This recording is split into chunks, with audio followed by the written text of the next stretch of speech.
Okay, if you will, we'll start now. I'm going to start with a short prayer. If you bow your heads with me. Father in heaven, we're thankful for your blessings to us. We pray that this morning as we hear the seminar, you'll help us to have open and discerning minds. Help us always to be faithful with Jesus. In his name, amen. I brought the check sheets, so I'll start those around in just a moment. Our guest this morning is Dr. Peter Duesberg, who is an eminent retrovirologist, a field in which he ran into some trouble. And he now is researching a new basis for cancer, aneuploidy, the extra chromosomes and so on, which is a fascinating field as well. And I'm here to tell you he's a delightful house guest, and I hope that you all enjoy his seminar this morning, which will be on the chemical bases of the various AIDS epidemics. Dr. Duesberg. Okay, thank you. Thank you, Earl, and thank you all for having this slightly verboten discussion on HIV and AIDS, which is censored in quite a bit in this country. The freest of all countries, as our president calls it. We are not supposed to talk about alternatives, even though the virus AIDS hypothesis has not been exactly a success story. Might be good to have a quick look back how it came about. In 1984, the US government made actually scientific history. At that time, the fast-growing AIDS lobby and an increasing number of Hollywood movie stars, led by Liz Taylor, were demanding a fast solution of the then rising AIDS epidemic. Taylor and quite a few of her friends were motivated into action by the sudden death of Rock Hudson from AIDS in 1985. At the same time, another former Hollywood star, and then President Ronald Reagan was running for an election campaign. And in view of this, the Reagan government took the unusual or historical step to endorse the hypothesis, unpublished and untested hypothesis, AIDS hypothesis of a US government worker as a national AIDS policy.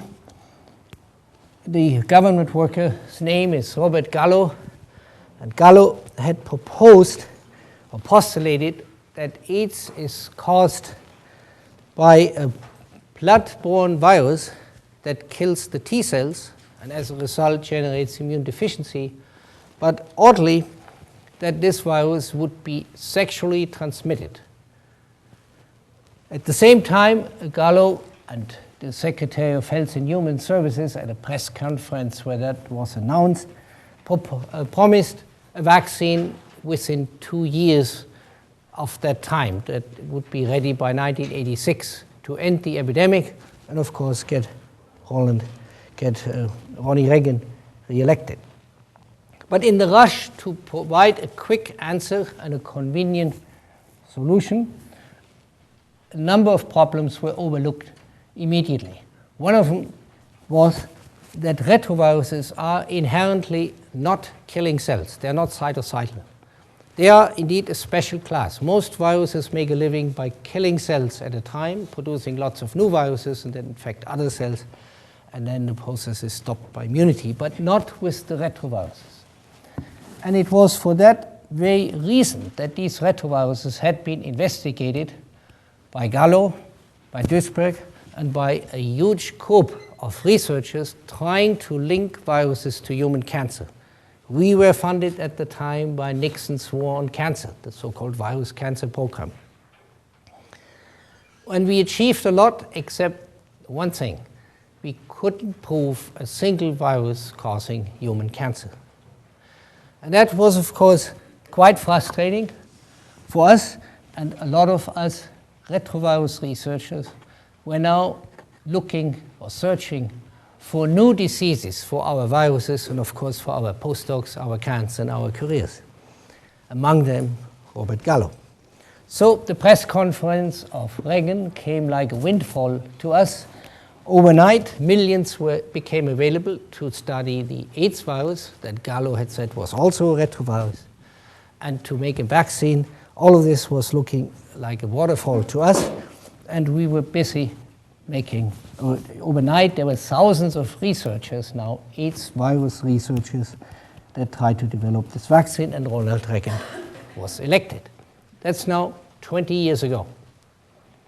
But now, in 2004, we don't have an AIDS vaccine. We don't have a drug that cures AIDS. We can't even effectively prevent it. And from a scientific point of view, we have no explanation for many paradoxes of why we failed so miserably with the virus AIDS hypothesis, and why to explain several of these things that I come back to. Initially, I already mentioned the problem that retroviruses don't kill cells, but it is said to cause immune deficiency by killing T cells. Now, to appreciate the extent of the problems of the virus AIDS hypothesis, I propose we go quickly first looking back at the most current definition of the virus AIDS hypothesis. Then we look at the problems it has created and that stand unresolved. And then, as conventional scientists, we ask, can we find a competing hypothesis, another solution? So let's say if you had been my graduate student for 20 years studying HIV as the cause of AIDS, I'm now an old-fashioned professor, say, okay, you worked on it for 20 years, you have no vaccine, you have no cure, you cannot explain it. We spent $130 billion from the US taxpayer alone. My friend, if you want to get a PhD, it's time to come up with a better hypothesis. That's what the scientific method is all about. Of course, if it's a government program, then we have different variables to consider that are beyond science, but apparently not here at Anchoring. We can talk freely today. So now back to, so what is the most current edition, the most authoritative edition of the virus AIDS hypothesis? It's published in Nature and signed by, believe it or not, as Nature says, over 5,000 scientists, including Nobel Prize winners, in June 2000, under the label the Durban Declaration. The Durban Declaration was a response of the virus AIDS orthodoxy, or however you want to call it, to Thabo Mbeki, the South African president's open criticism of the virus AIDS hypothesis. He was skeptical whether he should buy these anti-HIV or antiviral drugs, which are known to be very toxic. I explain in a second why. Because a third of his people were estimated, that is of 45 million South Africans, a third, 15 million are HIV positive. They would have had to be treated by these drugs. And since these drugs are inevitably toxic and have yet to cure anybody, Mbeki was apparently concerned about what would happen to his people. And he said, I'm not convinced by this. Now, for the first time, the virus AIDS orthodoxy had a challenge that couldn't be easily controlled within the intramuros, that is within the range of the United States. They couldn't say, okay, we take your grants away, you don't give any lectures anymore, you're quiet now. Here was a president in South Africa that wasn't quite as easily controlled. So they came up as a response with the Durban Declaration, and that is essentially the most current summary of the virus hypothesis. It says that this virus, alias HIV, human immunodeficiency virus, is bloodborne and it replicates in T cells. But the virus is oddly said to be sexually transmitted like a venereal disease. But conventional venereal diseases do not cause immunodeficiency, they cause diseases in the genitals, like whatever it is, but not in the blood. That's an oddity that stands unresolved. The second one is the virus is said to cause immunodeficiency by killing T cells. But oddly, I pointed out already, retroviruses are the only one group, or the best known group of viruses, that do not make a career by killing the cells. They become essentially a genetic parasite of the cell. They convert their genome, which is RNA, it's one form of genetic material, into DNA, and then this DNA becomes integrated into the chromosome of the cell. once it's in there, the cell takes over and I see, this changed automatically. Yeah, the cell takes over and transcribes that little piece of DNA back for the virus into RNA, and this, the net result of this process is virus replication. For this to work, the cell has to survive. If the cell is dying, it does no longer transcribe chromosomal DNA into RNA. So a retrovirus is incompatible with cell killing. It depends on the cell on the survival of the infected cell for its own replication. If it were to kill a cell, that would be suicidal. It would be a paradox. And that stands unresolved. Then it is said that within weeks after the infection, the virus induces antiviral immunity, that is, antibody against its own proteins that will eventually then neutralize the virus. Let's see, we can go back one more. Okay, one more. Very good. Yeah. So this it has in common with all other viruses, including retroviruses. All viruses, in a functioning immune system, elicit an immune response. They're neutralized, and typically that resolves the problem if the virus isn't faster than the immune system. But oddly, this virus never causes a disease prior to immunity. There are millions of people who are HIV positive. Oh my God, I'm positive. How did I get that from? I can't remember anything happening. I never got sick. Well, they say, don't worry. You won't get sick for another 5 to 10 years. This virus only causes a disease after immunity, and not just right after immunity, but only 5 to 10 years later. There is no precedent for that. All other viruses we know, including the many retroviruses we studied, if they cause a disease before immunity, that's the time for the virus to strike. It's fast replicating before immunity. That's the window of action. When the immunity kicks in, the virus loses and it's neutralized and the show is over. But it gets its job done. It replicates in a certain number of cells and spreads and survives by going to the next host. AIDS is defined by the Centers for Disease Control as one out of 26 previously known heterogeneous diseases like dementia, Kaposi sarcoma, pneumonia. Here's a collection of them listed from the CDC.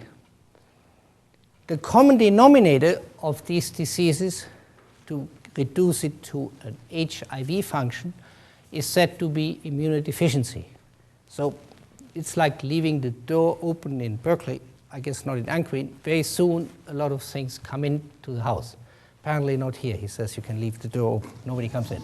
But there you'll have soon a lot of guests and things are missing and others are coming. So that's what the explanation was. HIV causes immunodeficiency, everything else happens by itself.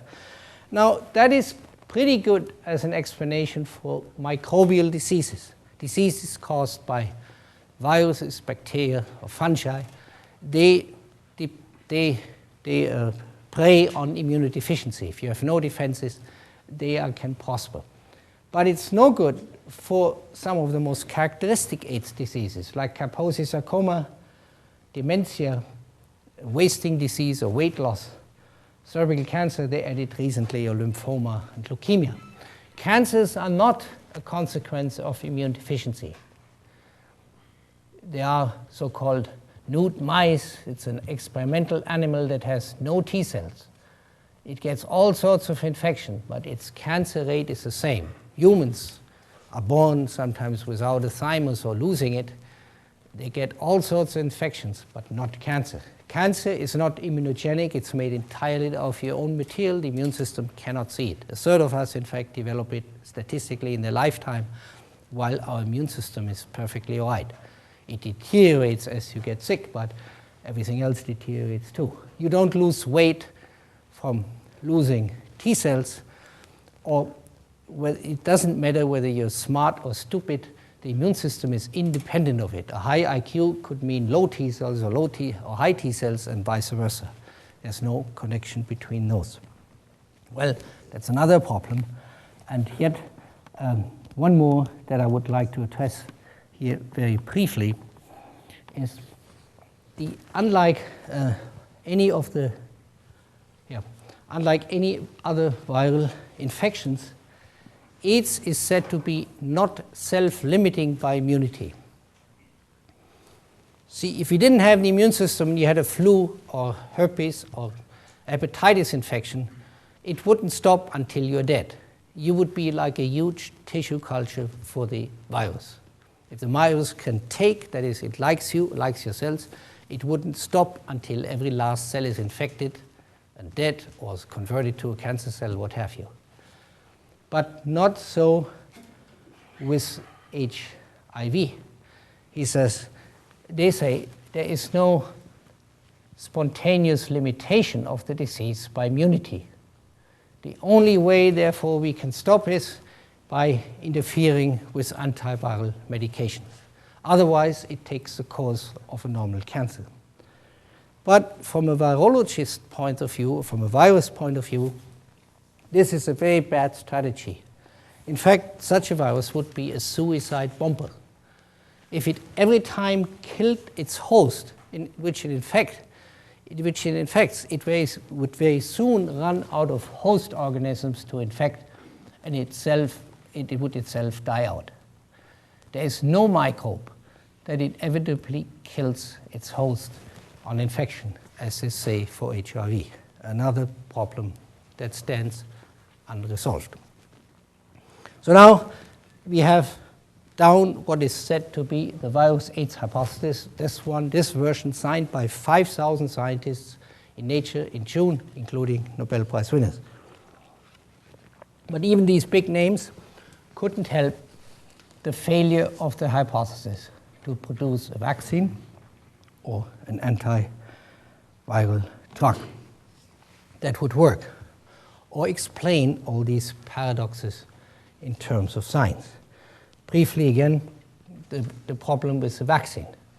How come in the most sophisticated and expensive technology and establishment in science that we have in this country can we not develop a vaccine when Edward Jenner invented the concept of vaccination and came up with the first dependent and reliable vaccine against the pox epidemic in 1793 in England for a couple of pounds which he got from City Hall.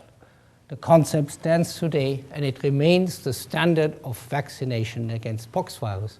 And we have, in the meantime, developed with much less sophisticated technology and a tiny, tiny fraction of the expenses for AIDS, vaccines against virtually all pathogenic viruses around.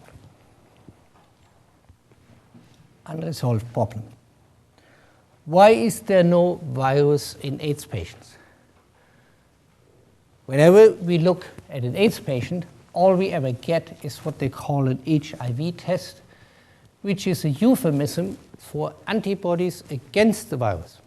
Because the virus cannot be found, we are looking for antibodies against the virus as surrogate markers for the virus. But if such a test would forecast the disease, probably everyone in this room would be ready to get polio very soon, because all of us have typically antibodies against polios, against measles, against mumps, against herpes, against flu. And the conventional interpretation is that is your natural vaccine that prevents you from getting sick. But with HIV, they managed to turn 200 years of microbiology and immunology on its head and convince 250 Americans, at least all of those who read the New York Times, Nature and Science, that antibodies against this virus and no other, not one other, mean you're going to become sick rather than you have survived an infection, symptomatic or not, and are now protected for the rest of your life. It's a paradox squared. When you look at virus-infected cells in the HIV positive people, even those dying from AIDS, you find virus at the most in 1 out of 500 of their T cells. Only 1 in 10,000 at the most make viral RNA.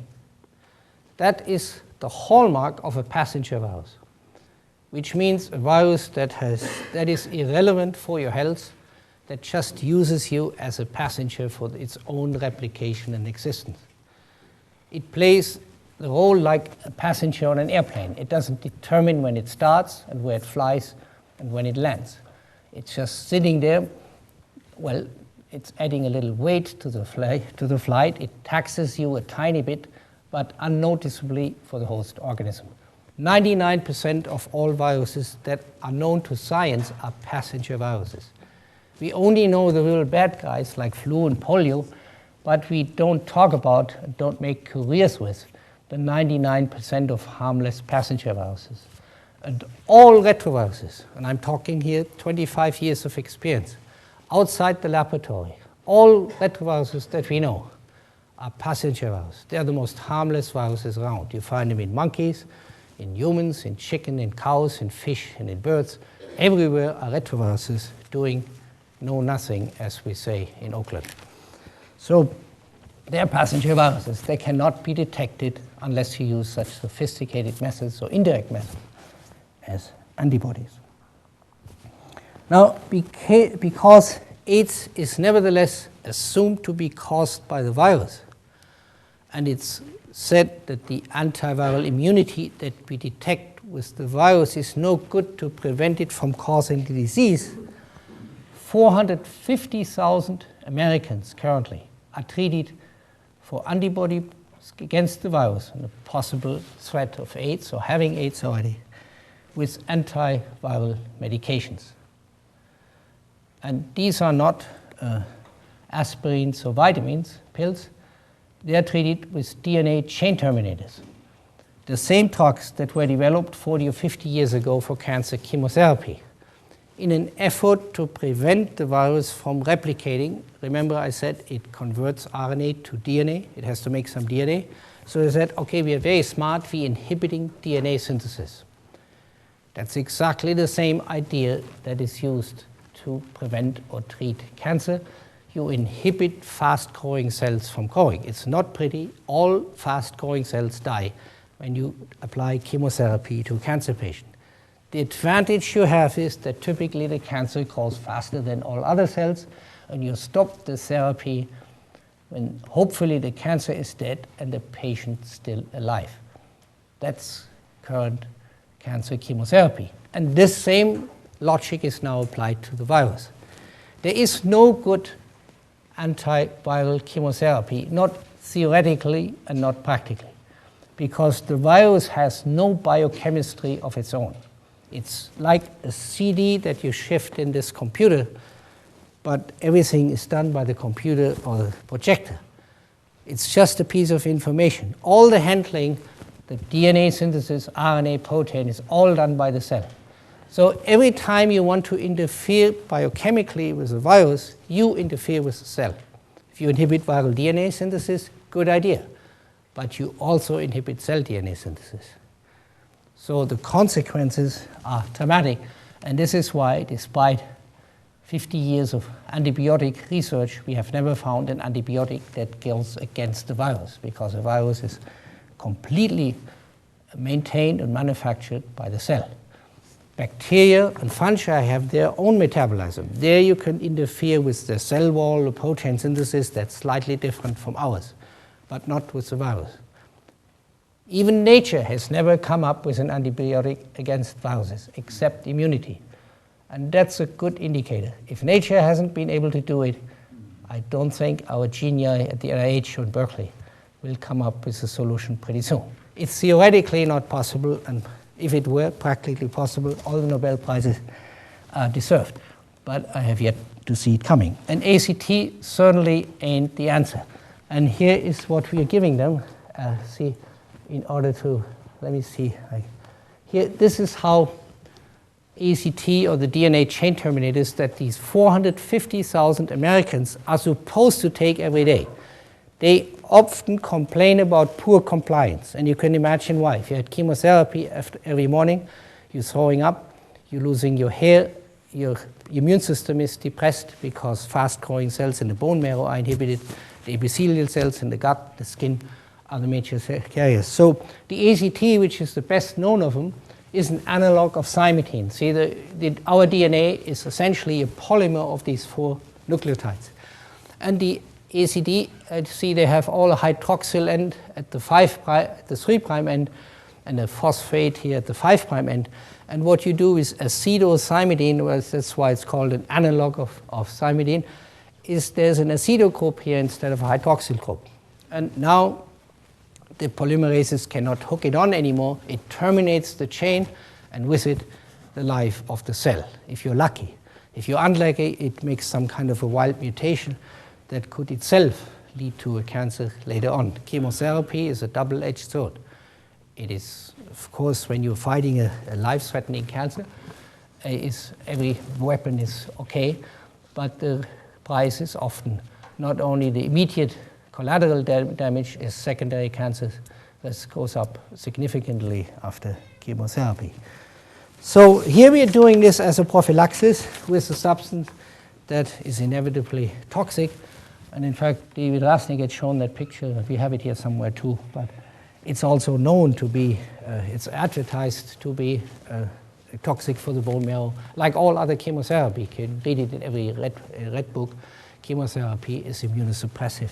So indeed, this treatment, prophylactic and so-called curative treatment, is indeed AIDS by prescription because it is immunosuppressive. I think I had this, it's a couple of slides back because I don't see all of them here. I'll try it at the end. I'll show you the picture. That is even biochemical companies warn with skull and crossbone when you order AZT to do experiments with in the laboratory. Not, of course, if you buy it from Boris Wellcome. Here, another big problem is the long latent period. How can you reconcile a latent period of 5 to 10 years with a virus that replicates in 24 hours? Like all other retroviruses, that was my field. It still is in a sense. I consider it my field. You isolate them, put them on uninfected cells. 24 hours later, the infected cells starting to produce new viruses. The generation time is 24 hours. It's 8 to 24 hours for all animal viruses. Retroviruses are on the slower side, like 24 hours. And the multiplication rate per infected cell per cycle is about 100 to 1,000 viruses per cell. So in other words, you get infected today with HIV. Typical natural infections are very few. Let's say just one virus. The next morning, you have 1,000 or 100 new ones of your own that can infect now 100 cells. And these 100 cells will produce 100 times 100 2 days from now. So every day you go up by a factor of 10 to the 2. Multiply that by a week, we have from one virus now 10 to the 14 viruses. If no interference, if every cell was susceptible, if you were an Erlenmeyer of human cells and you dropped in one virus and stirred it and kept it warm and have no immune system, nothing to stop it, no problem with receptors, 10 to the 14 human cells would be infected a week later. I picked that number because you and I right now in this room are roughly 10 to the 14 cells. That's 10 trillions or something like that. So if HIV could cause AIDS, it could only do so in an infected cell once that cell is infected. You should have AIDS, ideally, if you were an Erlenmeyer of cells in a week. And since you are not an Erlenmeyer, since we have skins and layers and interferons and God knows what in between that slow the progress of virus down, it may take a month or two, but certainly not 5 or 10 years. There is no scientific explanation whatsoever for a virus infecting you now and causing a disease 5 or 10 years later. This is simply an attempt to connect an infection with something else that happens between 5 or 10 years later that has nothing to do with the virus infection, or at least nothing that we can explain in terms of anything that's known about viruses, particular AIDS virus, since we have studied it for $130 billion now. About 5 minutes. 5 minutes left. Okay, so 2 more things in the epidemiology that are worth pointing out that are problem. Oh, actually, I have it right here. This is when you buy it from Sigma to study it in the laboratory. 100 milligrams. It comes with a serious label. It says, don't get too close. This is one pill that a good HIV positive homosexual, hemophiliacs, or pregnant mother, if she's antibody positive, in the 2nd and 3rd trimester is supposed 5 times a day. But it doesn't look that way when she buys it in her bottle. That's the standard of care in the United States of America and in Europe, of course. And then Becky doesn't like this one. So now back to here. Let me see. Wait. You see, it doesn't. Here. Oh, now it goes all of a sudden very fast. No? Here. All right.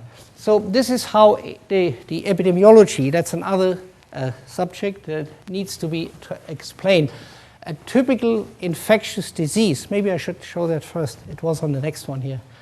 This is a very classical example. The first one recorded of a microbial, the chronology of a microbial disease, what's called now the classical bell-shaped curve within weeks.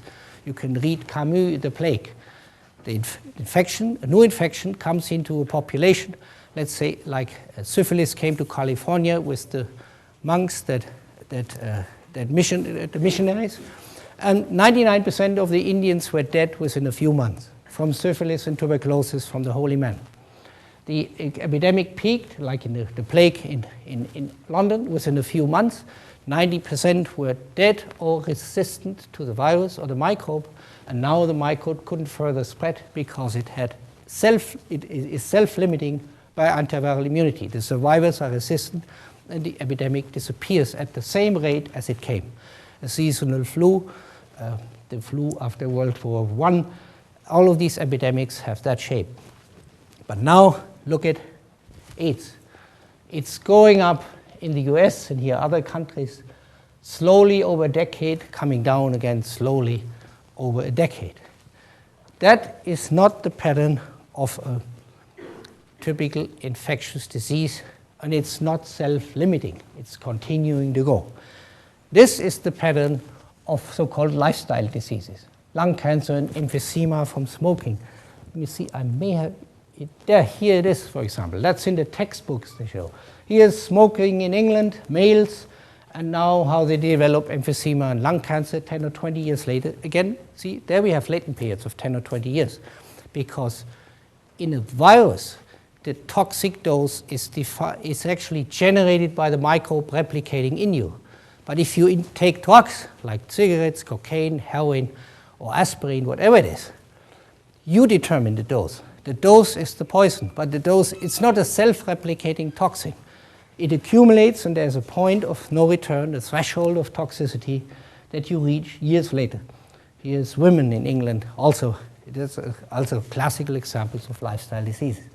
So the epidemiology is compatible with a lifestyle disease, the time curve, not with any known self-limiting by antiviral immunity infectious epidemic that we have ever seen, which follows the classical bell-shaped curve with a time curve here of weeks, and here we are talking decades, depending on what we're doing with the lifestyle.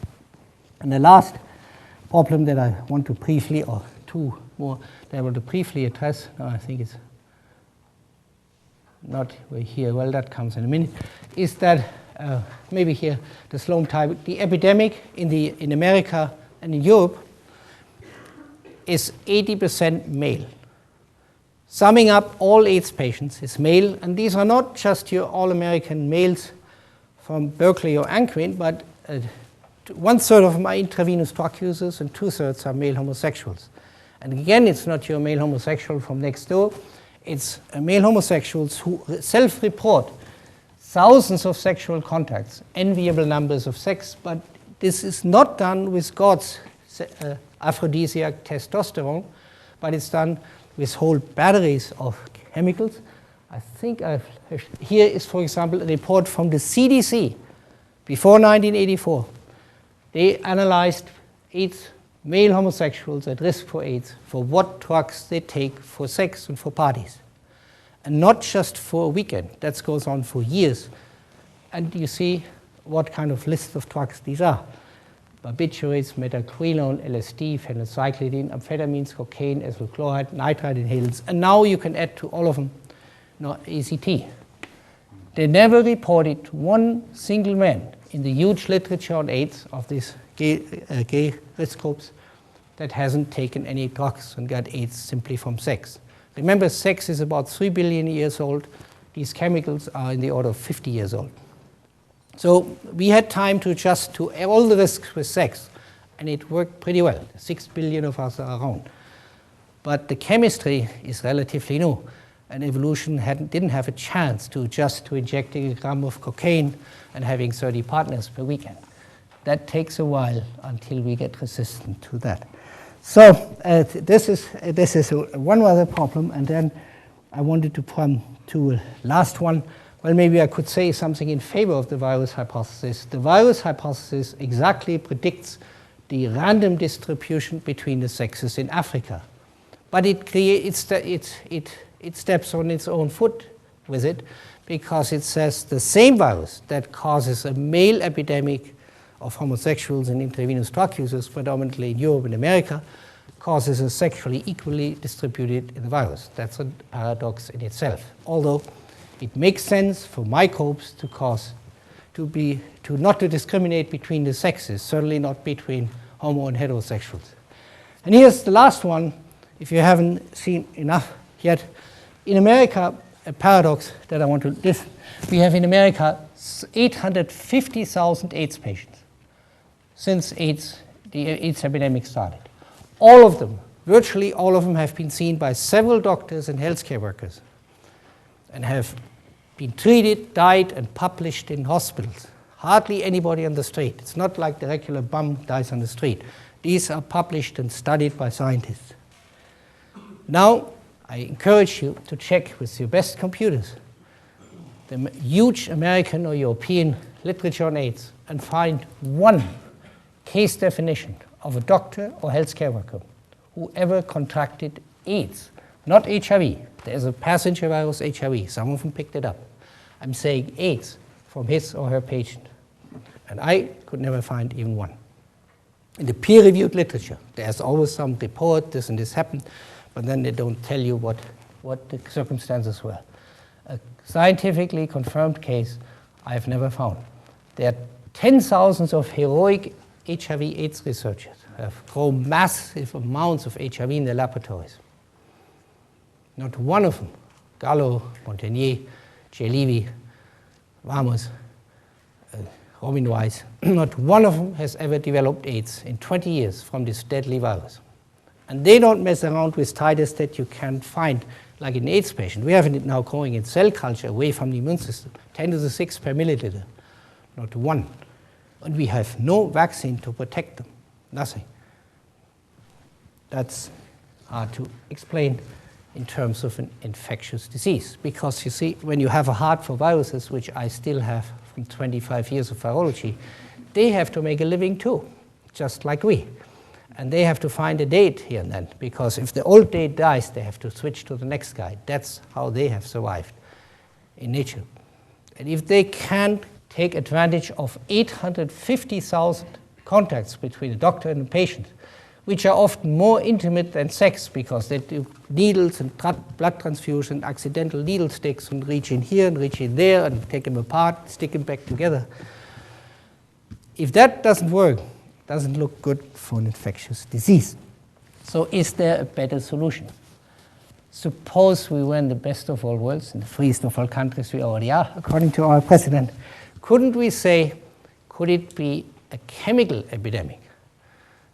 And that's not like you get a liver cirrhosis from drinking, or you get heart disease from other chemicals, or you get lung cancer and emphysema from smoking. Could AIDS be an epidemic of drugs? And you'll be surprised if you look at the literature that is more than before 1984. You find a paper, or many papers, in not less than the prestigious New England Journal of Medicine, in which AIDS was described as euphemistically a lifestyle disease, a disease caused by the long-term use of recreational drugs. Nobody gets lung cancer from one cigarette or from 1 or 10 or even 50 parties with cocaine or heroin or nitrite inhalants. But if you do it every week or every day for 10 years, then you're looking at somebody who has tuberculosis, weight loss, and can't pay the rent anymore, doesn't take a shower anymore, and lives on donuts and coffee and ends up in the hospital at the age of 33, and then they say, oh, this is another AIDS patient here. That's what and let's see how that explanation would apply. Why don't we have a vaccine despite 20 years of research and plenty of experience with vaccines? Well, if it's a chemical disease, there is no vaccine against chemical toxicity. You can't vaccinate against alcoholism or against smoking cigarettes. Why don't we have virus in AIDS patients? Well, the antibodies that we detect with the AIDS patient, with the AIDS test, are perfectly adequate to neutralize the virus to a point where it can't even be found anymore. A chemical disease, okay, doesn't, of course, create any antigens and not any viruses. Antiviral drugs do not cure AIDS, as I pointed out to you. The antiviral drugs are, in fact, theoretically almost impossible, and in fact, they could easily be listed as causing AIDS. They certainly cause immunodeficiency, which is said to be the underlying denominator of all AIDS diseases, by killing the cells of the bone marrow, the fast replicating cells of the bone marrow. And weight loss is another AIDS-defining disease, is an immediate consequence of chemotherapy, because the guts are, in fact, the fastest growing cells in the body. You have twice a week a new lining in your gut, because it happens to be exposed to a lot of shit, permit my expression. That's the way nature defends against this, carcinogens and toxins, by throwing out essentially the lining of the ducts twice a week. So now if you take AZT, you're screwing up your guts and you cannot digest anymore and absorb food anymore. And you look like an AIDS patient. You lose weight. So why do we have the slow time course, the 5 or 10 years from, quote, infection to AIDS? That's a euphemism for the time of drug use it takes to cause irreversible damage. We are designed to take a lot of garbage. We have lived much worse in the history of mankind than we do now. We can take a lot of junk. We didn't have refrigerators, we didn't have showers, we didn't have laundries, we didn't have diapers, none of this, and we ate rotten food for lots of time. But as I said, we can handle a lot of things. But if it goes on for 10 years and we inject cocaine, we are not designed to do that, or heroin, or inhaled nitrites. So that explains the long latent periods. And the slow time course of the epidemic, I already pointed out, is completely incompatible with a self-limiting microbial disease by immunity. And the epidemic is 80% male in the US and Europe. When you look at the drug statistics from the National Institute of Drug Abuse, or even from the drug abuse warning system of the president in the White House, 80% of the hard recreational drugs are still used by males. Women are catching up. It's getting higher and higher, their percentage, but it's still small. Women like the soft drugs, like Valium and tranquilizers. Men, when they go to drugs, they want the wild stuff, like the cocaine and heroin and the nitrite inhalants that make you fast for a short time. The AIDS epidemic is random in Africa because the chemical cause here is malnutrition. Malnutrition is random in men and women and kids alike. And no contact infections because we have no infectious disease that we are treating. So the good news about all of this drug hypothesis is it is very, very testable. It's easy to test the effects of these recreational drugs and AZT in animals and in human volunteers, or epidemiologically. And if it's true, AIDS would become an entirely preventable disease. Instead of warning about sex and condoms, the doctors could tell a very susceptible young population, long-term drug use gives you AIDS. They're not too worried about cancer. Oh, that's when I'm 50. Now I'm young. But when you talk about AIDS, even the young people now, I don't want to get that. So they might think about it twice, taking these recreational drugs for parties rather than trusting on God's given testosterone or estrogen or whatever it takes to have a good time. And of course, above all, it would be a stroke of the pen by George Bush or somebody way up there to say from now on we ban antiviral drugs, which are DNA chain terminators, until we have absolute evidence what they do scientifically and that they are beneficial to the patient. So AIDS could become an entirely, well, not entirely because it's hard to prevent recreational drugs, but a very preventable disease. And many AIDS patients could in fact be cured if we treat them for the diseases they have. If they have pneumonia, give them antibiotics and give them good food, rather than AZT, which is sending him to the cemetery much rather than out of the hospital again. So I think there's a lot could be gained by applying the scientific method and the old-fashioned debates of different ideas on the problem of AIDS. Thank you. Thank you.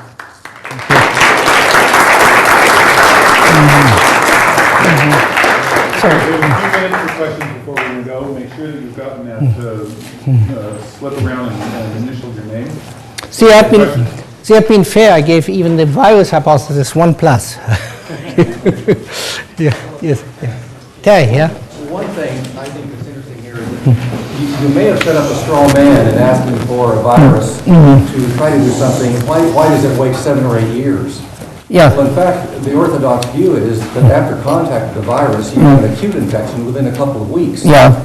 Intense flu-like symptoms, lymphadenopathy. I mean, you're sick as all get out. Like you would be with mono or more.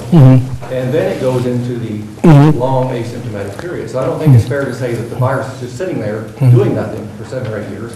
It's already had its time in the sun, and then it goes underground for a while. See, but there are 2 arguments against this. The first one is, well, it does even have free range until the immune system comes in.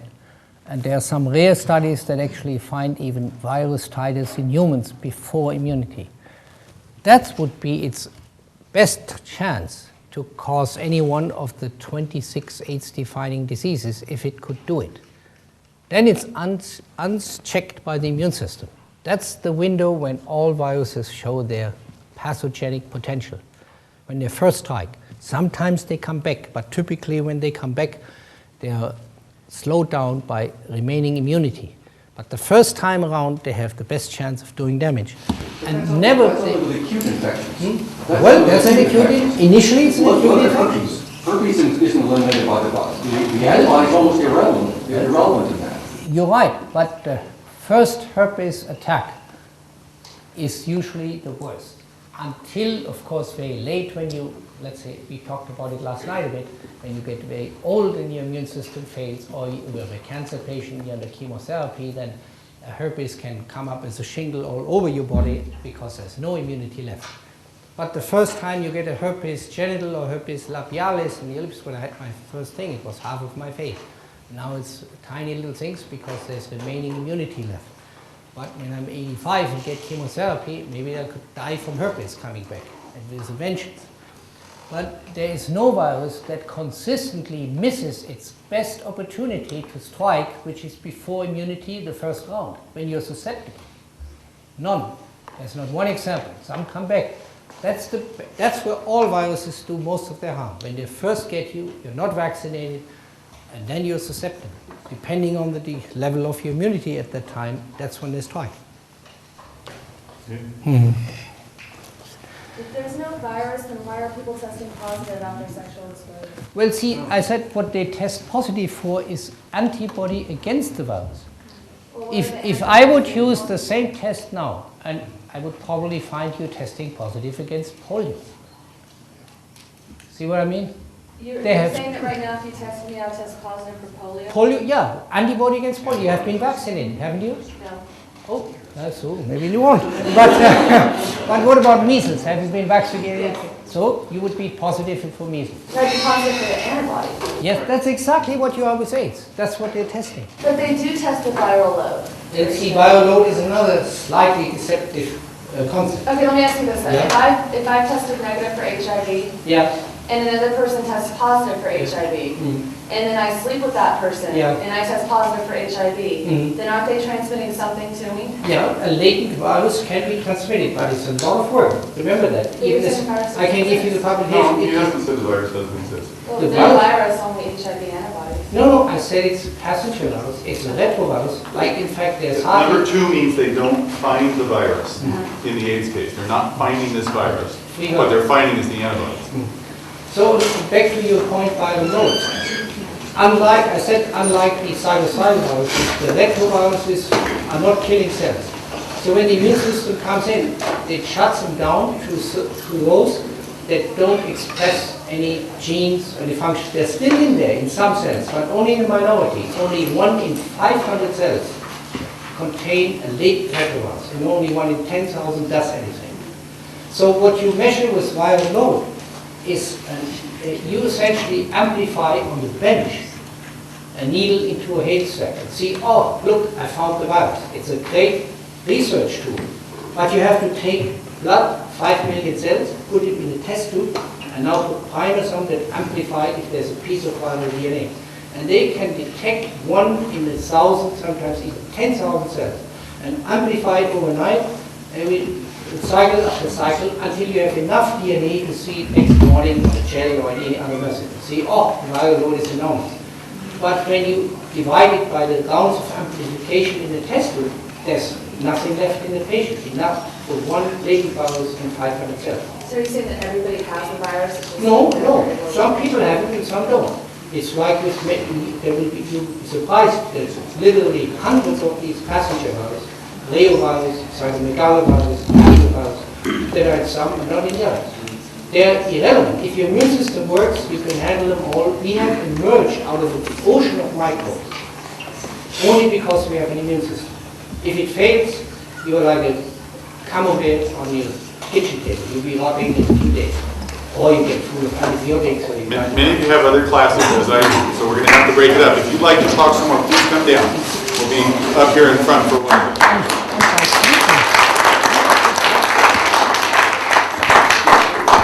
CD4 cells, and Yeah. when it breaks off, Yeah. then it destroys the cell. No, it never destroys the cell. That's the other So part. that's the cell lysis.